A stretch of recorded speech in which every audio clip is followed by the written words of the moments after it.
What's up, my YouTube fam? Welcome to My Point of View Movie Reviews.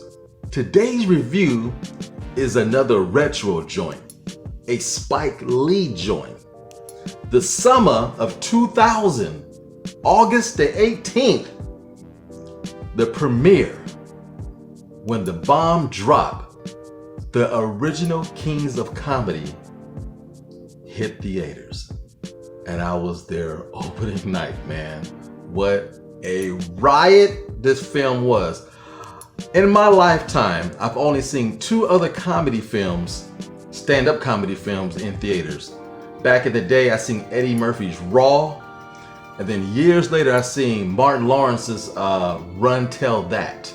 So this is the third and final concert comedy film that I've ever seen. And man, let me tell you. We was laughing so hard in that theater.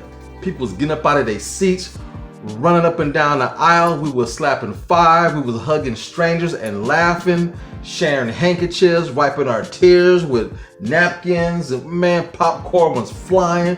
Drinks was being spilled. This movie was a comedy riot.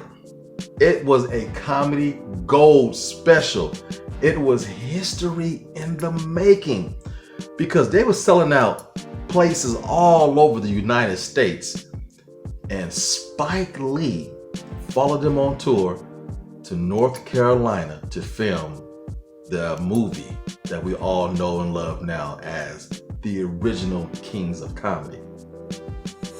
In order of appearance, Steve Harvey, D.L. Hughley, Cedric the Entertainer, and the one and only Bernie Mac. This was perfect casting to go out on tour for a comedy tour for one, and it was perfect selection for Spike Lee to capture magic on film for all to see. These guys are legendary. There was some controversy in the beginning because they called themselves the original Kings of Comedy.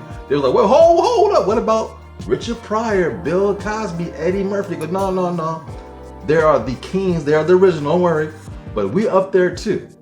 And these guys were breaking records throughout the United States, man. And I laughed my butt off. I was not a big fan throughout the years of Steve Harvey. I'll be honest. I did not watch the Steve Harvey Show. Didn't care for it. Even though my man Cedric was on there, still didn't watch it. I probably seen 2 episodes in his whole runtime. I was not feeling that show. Before that, Cedric had a little small skit comedy show. It didn't last very long, but man, it was comedy gold. It was funny. And during that time, D.L. Hughley had his own sitcom on the network called The Hughleys. Now that was funny. And I watched that religiously. Loved that show. Unfortunately, during this time, Bernie Mac didn't have a show. Bernie Mac, being from Chicago, Chi-Town had a different style of comedy.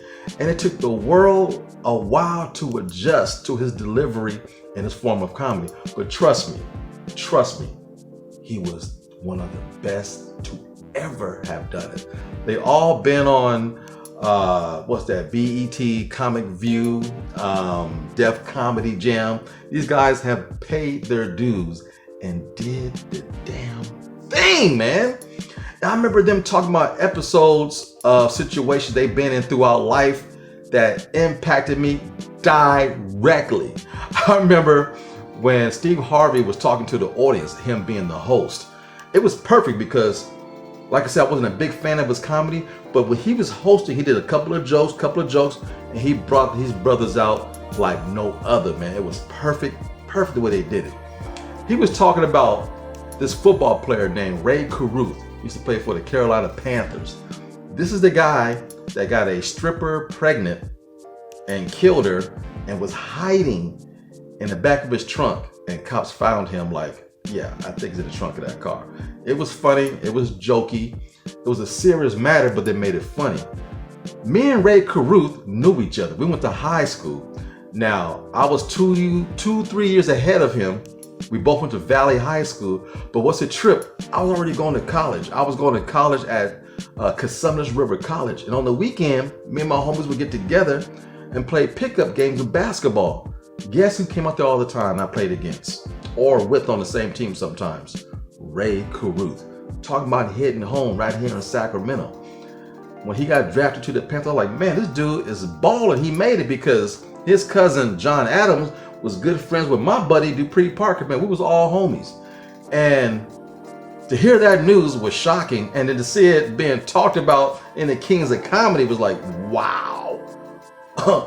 What is that all about? And the opening of this movie, man, the music was banging. And they opened up in a radio station promoting their show for the night. And these guys are funny. And Spike Lee got all the background goods, man. These guys were great together. They were like brothers, man. They loved each other. And throughout the brotherhood, they all knew each of them had a certain type of talent. Some were better storytellers. Some was good at ragging on the audience. But in agreement between Steve Harvey, D.L. Hughley, and Cedric the Entertainer, they all agreed that Bernie Mac was the funniest out of all of them. That's why he was the closer. He closed out the show like no other comedian could, man. And it was perfect. They lined him up just right. D.L. Hughley got you warmed up. He was ragging on the audience. Cedric the Entertainer. Perfect name, that he's a great entertainer. He can dance, he can sing, tell great stories. He was hilarious. And then Bernie Mac brought the goods home. And throughout the show, man, they played music in between. Steve Harvey was interacting with the audience. The audience was dressing crazy because, you know, in the Midwest and the South, they dress a little different than we do on the West Coast. You know, you had brothers wearing hats and feathers and, you know, looked like pimps and hoes was coming to the shows. But hey, they came out to show out and have fun with the original Kings of Comedy, and they did that, man. It's legendary. And my man Spike Lee's camera work was amazing. He had these tracks, and the camera would slide back and forth with remote control. And you never seen a concert film like that before, at least not comedy. Because normally it's like one camera on a comedian this way or this way, and it's standard. The camera was moving. They was getting ground shots looking up at the comedians on stage. It was really, really cool, man. And he did some smooth things with the camera work to make it a movie experience as well as a stand-up comedy show. Legendary, man, legendary. They would show them behind the scenes in the dressing room between takes. Dude, amazing. It was like a documentary and a comedy show all in one. I've never seen one like this before. And Spike Lee, yeah, he showed his ass directed this movie. And you can tell he was a big fan of these guys. In the world premiere, they all stepped out on the red carpet. They was all suited and booted. Boy, yeah, it was great. And to see a show like this go mainstream, and my man Spike Lee was behind the camera, man, black excellence. What else can I say?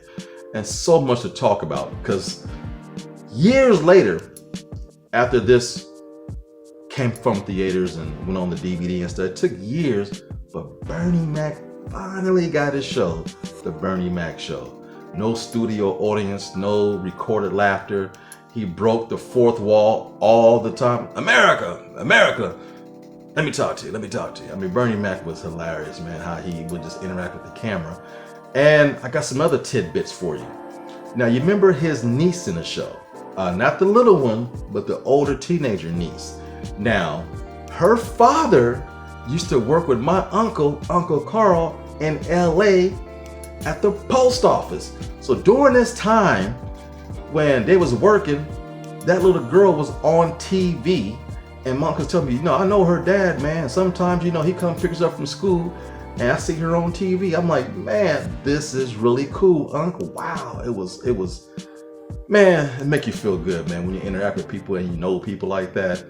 And funny thing too, Robin Harris, back in the day, before he got famous, used to be a postman, and he was so funny that they paid him to come to work to sit in the break room and tell jokes. That's how funny that was. You know, it was cool. Little tie-ins with the post office, but this movie is legendary. The original Kings of Comedy. As you know, we lost Bernie Mac some years ago. He's sorely missed. Watching it makes me laugh, but at the same time makes me sad, you know. And just recently, D.L. Hughley passed out on stage this past Saturday. That COVID-19 got a hold of him. He was dehydrated, didn't even know. Man, I almost lost another great one, man. It's just makes you sit back and think that a moment in time was captured with 4 of the best to ever have done it, man. And now they're down to 3. You know, I miss Bernie Mac so much, man. You know, all the great comedy movies he was in, man. Come on. Friday. The original kings of comedy. Everything he was in, he stole the scene, the Players Club. You know, just whatever moment he had in the movie, it was a wrap. Bernie was taking it. He was taking it, man. And him and Michael Jackson passed away not too far apart, which is kind of scary. You know, I remember that year. It was, we lost some legends, man. We lost some legends.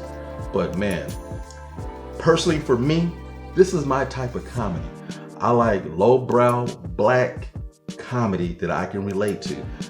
I love all types of comedians, but I tend to sway towards the black side because it's relatable comedy that I totally understand, whether it's slapstick, whether it's stand-up, or in sketch comedy. You know, Dave Chappelle, Richard Pryor, Eddie Murphy. That's my type of comedy. And I understand that comedy is suggestive. Now, some of you guys might watch this and might not think it's funny, and that's cool. That's your prerogative. Funniest thing I ever seen on the big screen. It's up there with the greats, with Eddie Murphy's. It's funnier than Eddie Murphy's Raw, straight up. And Run Tell That, it's funny. It don't come close to this. And because it's not fair to those other comedians, because they was a one-man show throughout the whole movie. Well, they had backup. They had 4 guys with an amount of time to go out there and showcase their stuff. So the show never got stale. You got the best of their jokes at all the time, man. And the music they was playing, some James Brown, some old goodies, you know.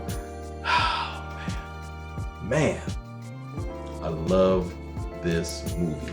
Have you seen the original Kings of Comedy? If you haven't, you might want to give it a watch if you like true, gut-busting, laughable comedy that'll have you on the edge of your seat, holding your gut until it hurts.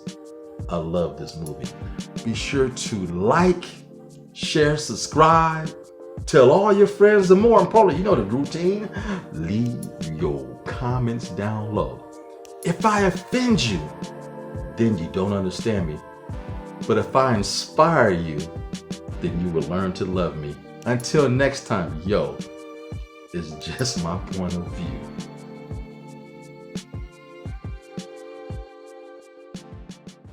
Hello. Now, I hope you really enjoyed this video. Without you, there's no me. And do us a favor, stop by the website at www.blacktastic.net and pick up some merchandise. Get yourself a hat or pick up a t-shirt. It's things like that that help keep the channel going. And also, feel free to leave a donation on the home page at www.blacktastic.net. Thank you all so much. Again, you make this so much fun. Without you, there's no me. Until next time, see you later.